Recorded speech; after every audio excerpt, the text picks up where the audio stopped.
Today on eNEWS. What's healthy, what's not? Why some people are calling for an overhaul of the Canada Food Guide. How a Lethbridge College contest is providing this man with a new lease on life. And why U of L students and faculty sacrificed so much. Hello and welcome to eNEWS. I'm Sarah Redekop. And I'm Caitlin Wilson, and here's today's top story. We're eating ourselves to death. That's the main message of a Senate report examining what it calls Canada's obesity crisis. It found that each year between 48 and 66,000 Canadians die from conditions linked to excess weight. The report urges bold but practical steps that can help Canadians achieve and maintain healthy weights. I took a bite out of some of the myths surrounding the Canada Food Guide. Canadians are eating their way into a health epidemic. According to a recently released Senate report, there's an obesity crisis in this country, and Canadians are paying for it with our lives and our wallets. In fact, findings show obesity costs Canada between $4.6 and $7.1 billion annually in healthcare and lost productivity. Right now, 2/3 of adults are either considered overweight or obese, along with 33% of children. The report makes 21 recommendations on how Canada can combat these rising rates of obesity. Among them is a call to update Canada's food guide. Lethbridge College's Chef Doug Overis says, although the food guide is still relevant, certain areas need to be reviewed, including dairy products.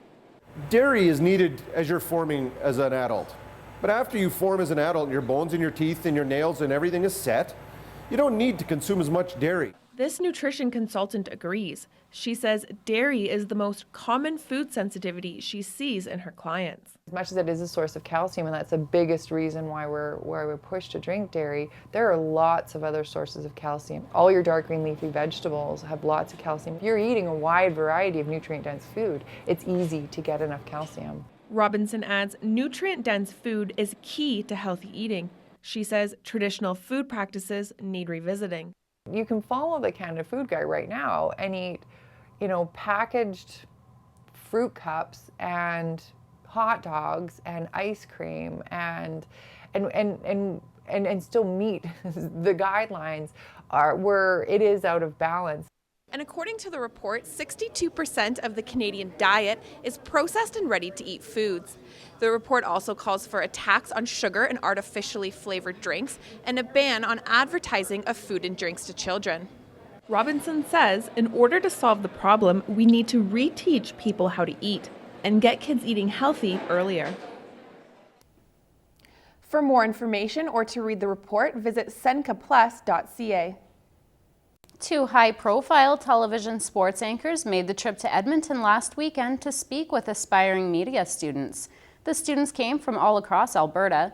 They were able to sit down with professionals and learn what it takes to thrive in the industry. Jonathan Guignard joined in for the fun. Some inspiring words for the students who attended the NAPE Media Workshop. Sportsnet hosts Ken Reed and Ivanka Osmic shared some insight on what students need to do to succeed in media. Build yourself up, you got to promote yourself, which is not natural for a lot of people to do. I was painfully shy as a kid. I wouldn't tell anyone. But I remember when I did tell somebody, suddenly it started happening. So tell people what you want to do. Don't be afraid to put yourself out there because you never know what will come out of it. Either introduce yourself to someone or job shadow a person or volunteer. The workshop also included a question and answer session with a panel of media guests. Who cares about the rest of the game? Focus on him. Focus on this guy. Event organizer Lamia Asif says it's a great experience for students preparing to break into the industry. Gives them face-to-face access with people who are working in the industry and working successfully in the industry. So we're kind of just the bridge, and a lot of times you really need that bridge to be able to connect with those people. And in sports, Arizona defenseman Jared Tenorti starts at 20. Students also tested their on-air skills in front of a live audience and received tips from the pros. Even if you're not reading, the other person is on camera, so just watch what you're doing. Many attended the event with the hopes of gaining valuable insights. At this type of segment, you get to actually experience or hear the stories of people who are actually in the industry, who are in places where you want to be as well. It's really good advice that they're giving us, and I'm definitely going to take it back. I wrote some notes down and hopefully use it and practice it until I make my way up. Get a little bit more insight into how they got into the industry and maybe how I can get in there as well. The NATE Media Workshop has been going on for 8 years. Asif says it's a great way for students to learn from some of the best in the business. She encourages all media students from across the province to attend next year's event. For eNEWS, I'm Jonathan Gignard. Asif adds she feels it's important for students to get the proper guidance before performing a practicum and launching a career. One Southern Alberta man took a chance at a contest he thought he had little chance of winning. Turns out fate was on his side when he was awarded with an opportunity that would change his life. Tanya Plain Eagle introduces the winner of the Lethbridge College Extreme Career Makeover 2. And the Extreme Career Makeover 2 is Cody Gray. This loving father, hard worker, and community volunteer has spent 16 years of his family building trusses for a company in Fort Macleod. In a labor-intensive position for many years, Cody Gray felt like the job was taking a toll on his physical health. I'm left with limited choices. Either just find another job like that or expand my horizons and get an education. At his wife's constant prodding, Gray applied for the Lethbridge College's Extreme Career Makeover 2 contest, which he won. As a result, the 2-year program he begins in the fall will be tuition, books, and accommodation free. I couldn't have done it without her. She's definitely my main motivational factor. Tanis Gray says Cody has a huge heart, and that's what makes spending time together memorable. He's really good to talk to. He's my best friend. We do a lot of things together. We like to spend time together. Tanis and Cody are both excited to see what kind of journey this career change will take them. Gray plans on entering the Engineering, Design, and Drafting Technology program. He says completion could open up the doors for endless possibilities, even with his current employer. But for now, Gray says his family is providing even greater motivation to succeed. My son's going to have a really good role model to look up to. You can say, Daddy went back to school so I can do anything I want to, and it's really, really going to be good for our son. For eNEWS, I'm Tanya Plain Eagle. Gray says initial plans to live in Lethbridge are still up in the air due to issues with his current home. He says given the chance, he'd like to experience what it's like living on campus. University of Lethbridge students gave up comforts of home, things most of us take for granted, for a good cause this week. The students participated in a charity event that is raising money for a local youth shelter. I spent some time with them at their new home outside the Students' Union building. These students gave up their shelter from the wind to provide shelter for the homeless. These students have lived outside and collected donations for the 5 Days for the Homeless fundraiser. They raised money for a local youth shelter, Woods Homes. One participant, Stephanie Wickham, says the charity is close to her heart. She grew up in Lethbridge, and when she was younger, she had friends who needed youth shelters. Just because I've been around it so much in my life, I really want to give back to the community that kind of raised me and really just help another person out if I can. Participants live as you might expect a homeless person to. They're required to attend classes, but aren't able to shower or have communication devices for the entire 5 days. They aren't able to bring their own food, but they are allowed to accept food donations. Blankets and comfort donations are allowed and gladly accepted. Oh my goodness, thank you. My feet were so cold. The goal for the students is to raise $10,000 for Woods Homes. A portion of the money that they raise will be put towards a new bed in the shelter. Woods Homes allows those in need to stay for up to 15 days. During their stay, they were provided with food, showers, and counseling services. It isn't only the students that took part in the event. U of L Dean of Management, Bob Boudreau, volunteered as a guest sleeper for one night. The aspiration is that, what we do now will make a difference to somebody's lives or lives in the future. And so I think that's the hope that we have going forward. And we may never know it, but we believe it. And so I think that's really what it is. Students from the University of Alberta started the 5 Days for the Homeless charity event in 2005. Since then, 26 schools across Canada have participated. Collectively, they've raised almost $1.5 million. Coming up after the break, we sit down with Lethbridge College's renowned public opinion pollster, Dr. Farron Ellis. And later, how a group of women are fighting for female equality right here in Lethbridge.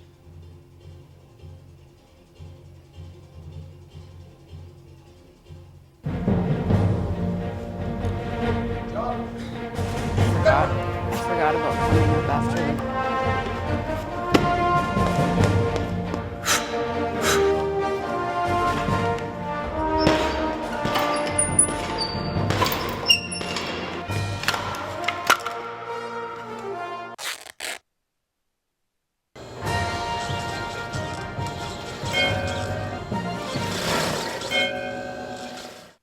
Winter is coming, and the Last Chance Cat Ranch is trying to make sure all the kittens and cats are warm this year. But they only have a limited amount of space, so some cats might be left in the cold. But you can help. You can visit the Facebook page of the Last Chance Cat Ranch and learn more information about adopting. And if you feel confident enough to raise a friend, message them to start the process of adoption. With your support, we can make sure every cat and kitten is warm and safe this winter.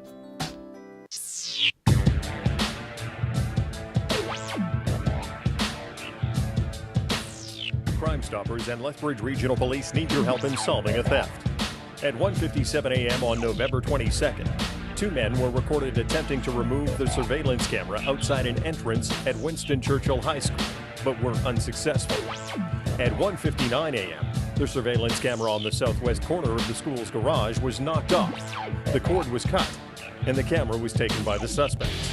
The camera is worth approximately $1,600. If you have any information on this crime, please contact Crime Stoppers by any of these methods. Standard message and data rates may apply. Crime Stoppers will pay up to $2,000 for information leading to an arrest. Remember, you will not have to attend court or testify, and you will remain anonymous. We want your information, not your name.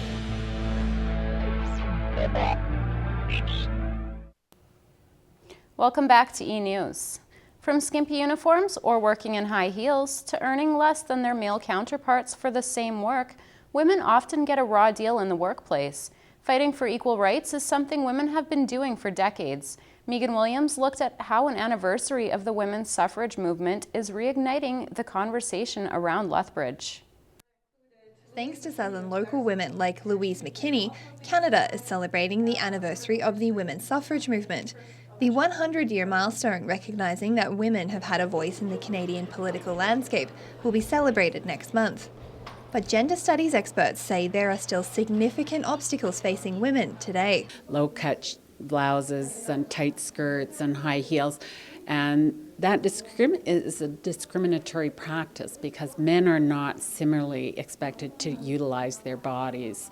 A recent report from the Parkland Institute found women in Alberta earn less than half of their male colleagues' wage. The report found that women working full-time earned an average of $31,000 less than their male colleagues, something that is not lost on students at Lethbridge College. Well, mostly adversity in the workplace, like money is the big thing. I think sometimes people are afraid of strong women, and so there's a challenge of how to show your strength in a non-intimidating way that's still helpful. Gender equality is still a big thing, and women, I think, are still not quite seen equally to men. Between pay disparity and discriminatory clothing policies, many women feel like they still have the plight for equal rights on their hands. With parity becoming a key issue for institutions like Lethbridge College and the new provincial and federal governments, many are hopeful for widespread change in the near future. For eNEWS, I'm Megan Williams.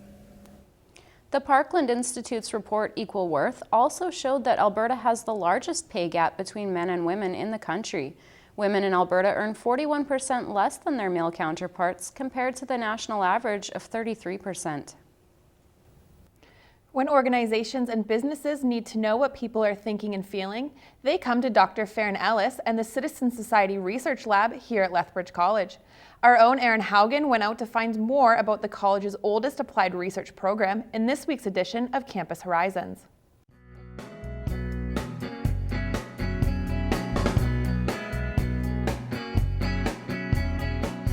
Hello and welcome to Campus Horizons. I'm Aaron Haugen, and today I'm joined with Dr. Farron Ellis of the Citizen Society Research Lab. Thank you for joining me today, Dr. Ellis. Good to be here. So the Citizen Society Research Lab, it's kind of unique for a college, especially a two-year college in Canada, to have such a research program like this. How did it start? Well, it started based on the premise that doing is good learning. Essentially, it began with my social science research methods class, and I figured if I'm going to teach students how to, what they need to know about this type of research, best way to do it is to have them participate in it. How has the research changed over the years? Well, we've moved from these take-home assignments to a professional call center at Western Watts, and then to establishing our own call center in the IB Commons. This year we're making another transformation to predictive dialers and random digit dialing. So part of the idea is to have students learn the industry based on state-of-the-art or leading-edge technologies. So we've been adopting those along the way. Thank you very much for joining me, Dr. Ellis. That's all the time we have this week. We'll see you again next time. Thanks, Aaron. You can find the extended interview with Dr. Farron Ellis on lethbridgecampusmedia.ca. A new trend of collectible trading cards has emerged on the local scene, and it's built itself an underground following.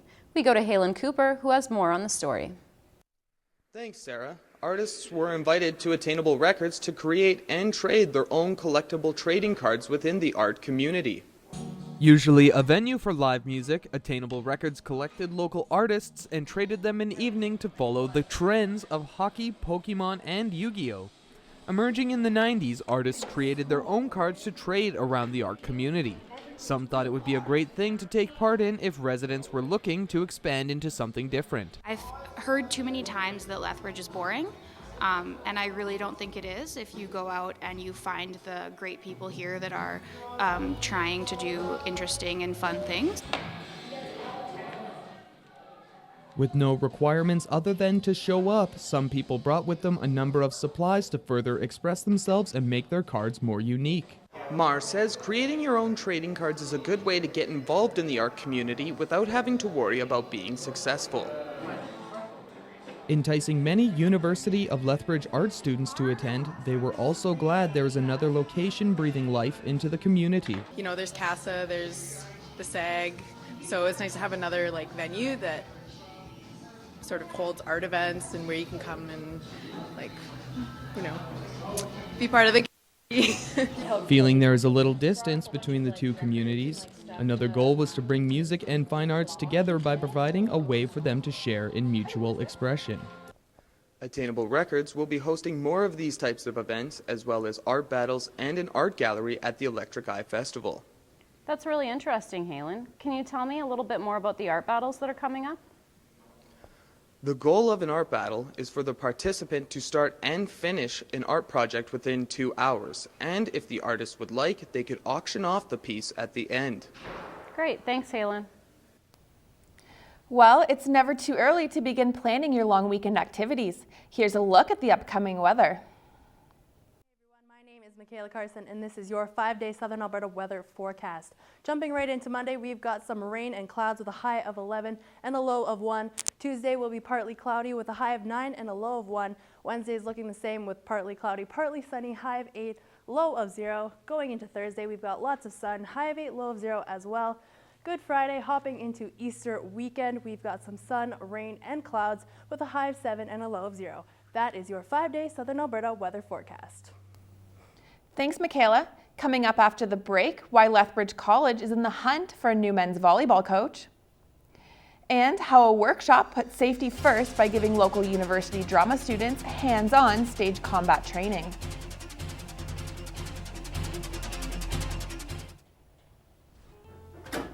Really good weather. Yeah. Hey man, how's classes been? And Sadie. Pretty rough, man. I've been feeling really depressed bad. lately. Oh. Well, I gotta run though, so I'll see you later. Thanks, Shoga. You ready? Yeah.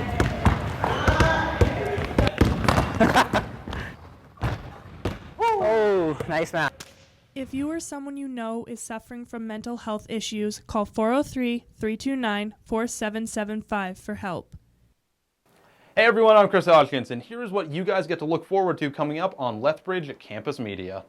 Hey guys, in this week's Endeavour newspaper, read about Blackfoot culture and their traditional way of life, issues women face in the workplace, and how Trigger Effect TV is partnering with Lethbridge College. Also, we have 1 week left of radio specials on CRLC The Kodiak, so make sure to tune in this Friday. And that's what's coming up on Lethbridge Campus Media. We will see you next time. 1 in 4 Canadians are youth. Youth mental health disorders are second highest in hospitals. 1 in 3 youth are reported being bullied right now. Discrimination of LGBTQ youth is 3 times higher than heterosexual youth. Stop. Youth are not statistics. It's time to break stereotypes and create opportunities for youth in safe environments and change the way we see them. The new generation, our generation.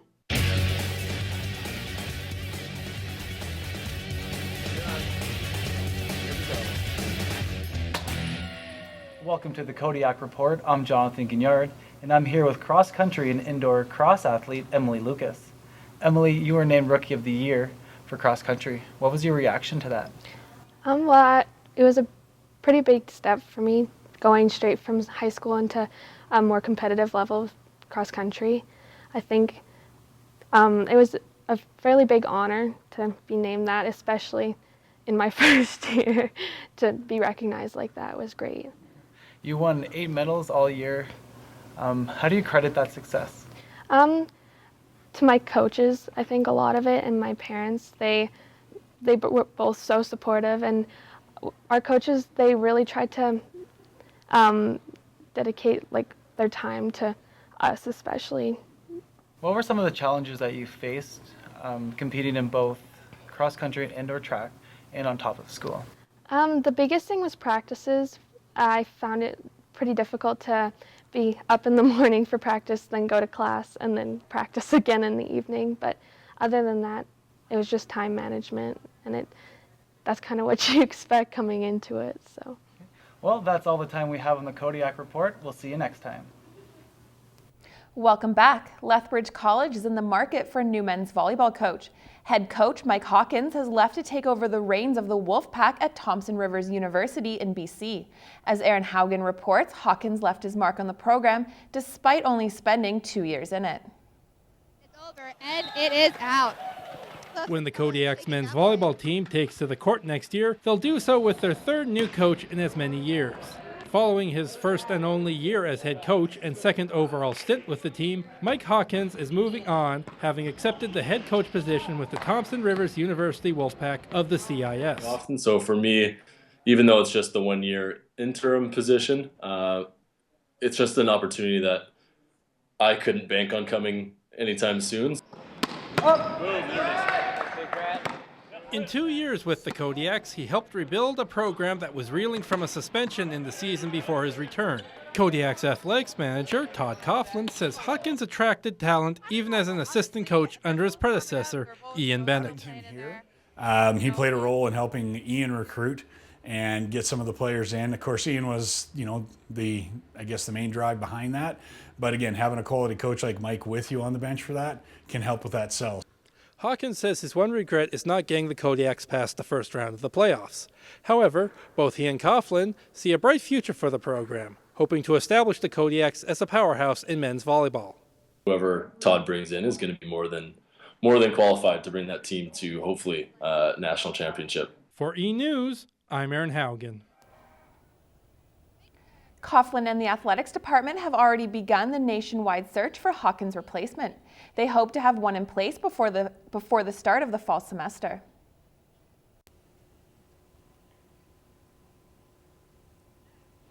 The University of Lethbridge played host to 2 unique workshops as drama students received hands-on training in the art of stage combat. While the violence was staged, the performances were as real as they come. Cole Swear reports. Right? And the nap is this. University of Lethbridge drama students didn't pull any punches when it came to their performances at an acting workshop this weekend. The university welcomed Paul Gelano, the director of the Academy of Fight Directors Canada. Gelano offered 2 workshops to students, one of which was geared towards teaching the fundamentals of unarmed combat. The other session aimed to introduce the basics of the fight techniques used in Star Wars. Jeleno says that offering workshops to anyone interested in learning the fundamentals of stage combat is vital towards any respectable production. So that's our job. Our job is to create the illusion of violence, but obviously to do it in such a way to keep them safe. So we're pretty critical to any production that has violence in it. The workshop was held right here at the David Spinks Theatre. Participants stressed just how vital workshops like this are for actors trying to hone their craft. It's pretty important because a lot of plays these days, and movies as well, extremely, they feature combat in some sort. So being able to learn that and how to do that properly is pretty vital, or else you're going to look really fake either on stage or on screen. Whether the violence is real or not, Jeleno clarified that with his workshops, the performer's ability to relax and have a fun time with the situation is what makes or breaks the experience. People have fun, right? You're bringing a bunch of people together to learn some techniques, and they get to kick the crap out of each other. Like, it's great, you know, it's fun. It's active. They learn lots about acting. They learn lots about partnering, because stage combat, stage and film combat, any of that is very much about partnering. It's like a dance. For eNEWS, I'm Cole Sweer. Jeleno is one of only 24 fight masters in all of North America. 8 of them live in Canada. With the end of the college semester coming up, some college students are wondering how they'll plan on spending their free time this spring, perhaps before seeking employment. Here's Shoga Itawu with a look at the top 5 things to do around Lethbridge. My name is Shoga Itawu, and I am here to give you my top 5 ideas on what to do this spring. Number 5, Waterton National Park. Here you can plan all kinds of activities for you, your friends, your family, activities like hiking and fishing. Number 4, parties and festivals. Definitely one of the most popular events during the warm weather months. There's spring break down in the States and last Clash Bash for us here in Canada. Number 3, spring camping. By far one of my favorite activities to do. Spring is a new beginning. What better way to cleanse yourself of the stress of the city than to go out into the isolation of the woods? Number 2, baseball games. Lethbridge has its own baseball team in the Western Major Baseball Leagues, so instead of driving for hours buying expensive tickets to go see some big shot MLB team, you can skip the expensive part and just watch our local big shots do it big. Number 1, visiting the Japanese garden. The Nika-yoku Japanese Garden offers an unforgettable cultural experience, combining the beauty of nature in a serene setting. Gardens reopen in the spring. These are all my recommendations for the best things to do as the weather gets warmer. For eNEWS, I am Shoga Itawu. Thanks, Shoga. So Sarah, spring's just around the corner here. Summer's not too far off. Any exciting plans? We'll probably get out to the lake, go out to the mountains in BC. It's kind of my favorite thing to do in the summer. Lots of stuff looks like there is to check out here around Lethbridge too. Anything that caught your interest? Waterton. Last year when I was at Waterton, we went and had the chance to see some baby bears. So maybe go do some hiking, and the baseball games look fun. Have you ever checked out the Japanese gardens? A long time ago, but I probably should go back and see them. They're a pretty neat thing we have here in our city. So yeah, but you mentioned Waterton, so it's always nice to be in the mountains. That's kind of one of my favorite places. Are you a big hiker? I am. Well, that's all the time we have for today. I'm Caitlin Wilson. And I'm Sarah Redekop. And from all of us here at eNEWS, have a great weekend.